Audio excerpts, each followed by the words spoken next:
I snuck to the fish store today and my wife wasn't happy, but sometimes you just gotta do it, and I bought some new cichlids. I couldn't live any longer without having a green terror in the fish room, and I picked one up. He is about 3-4 inches. I'm super ecstatic to have him. I also picked up a blood parrot. I know it's gonna sound stupid. You're like, oh, stupid blood parrot, why would you pick one of those up? Blood parrots are super cool fish. They're good to have in your arsenal because they can crossbreed with a lot of other cichlids and make really cool hybrids.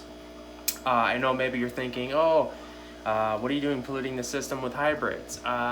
Shut your mouth. Cool fish are cool fish. Red Texas are cool fish. I mean, what? Enough of that. And I also got a little 1-inch jaguar cichlid.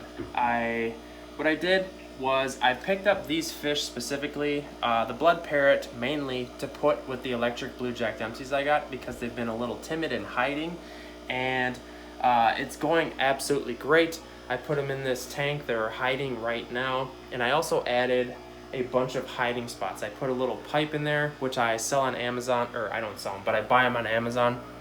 Put a couple of these black pipes in there and some of the terracotta pots, just to kind of like, I know blood parrots have a wide range of personalities. They can be super aggressive or they can be super timid. So it's always a good idea to have enough hiding spots. But I'm gonna quit blabbing. I wanna flip the cam and give you guys some cool footage of some updates of the Flowerhorn and the green terror and so forth. So let's flip the cam here.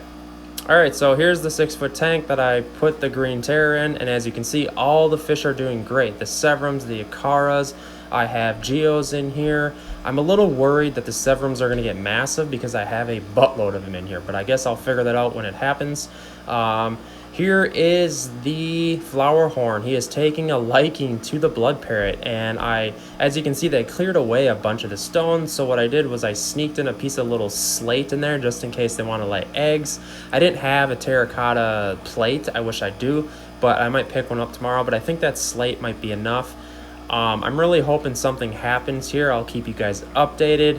This is super cool for me. Not only is this working for the Flowerhorn within this tank as tank mates, the only downside is he has bumped himself on some decorations. Oh, there is the green terror, guys. Look at this thing. Absolutely a beauty. I have a weakness for green terror cichlids, and I'd say he's 3-4 inches, getting along great. I got him for 20 bucks, which was a steal at a local fish store. Shout out to Fins and Friends. I'm a little worried about this severum here. He's a little beat up. I'm gonna keep a close eye on him. It really saddens me, but if he gets any worse, I'm gonna pull him out. What else here?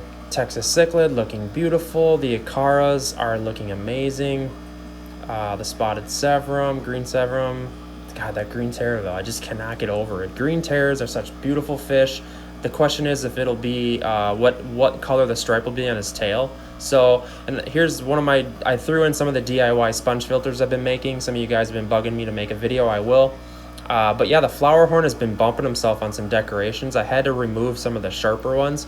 You can see he did some damage there on his cock. And beautiful, beautiful fish. I think he'll be all right. I'm pretty sure this happens. You really got to watch decorations though with Flowerhorns like this. I think it was because it was right next to the terracotta pot there. But yeah, everything's going great in the fish room here. I want to give a shout out to anybody local. If you guys want, if you're looking for some Texas cichlids, I'll give you some for free if you're watching, because I have probably 50 or 60 green Texas cichlids that I will give out for free.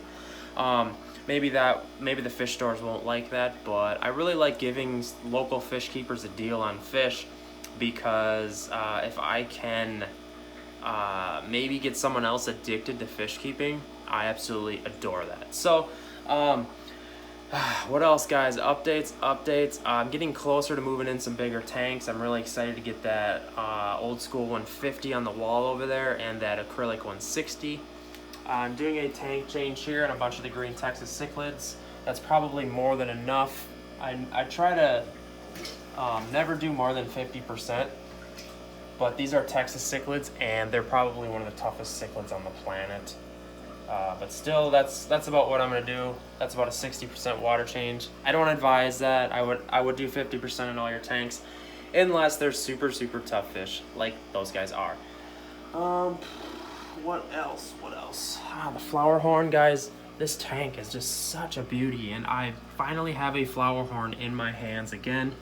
I was getting sick of watching DIY Joey get all this attention on Frank, his Flowerhorn, and I didn't have a Flowerhorn in my hands anymore. So it's really cool.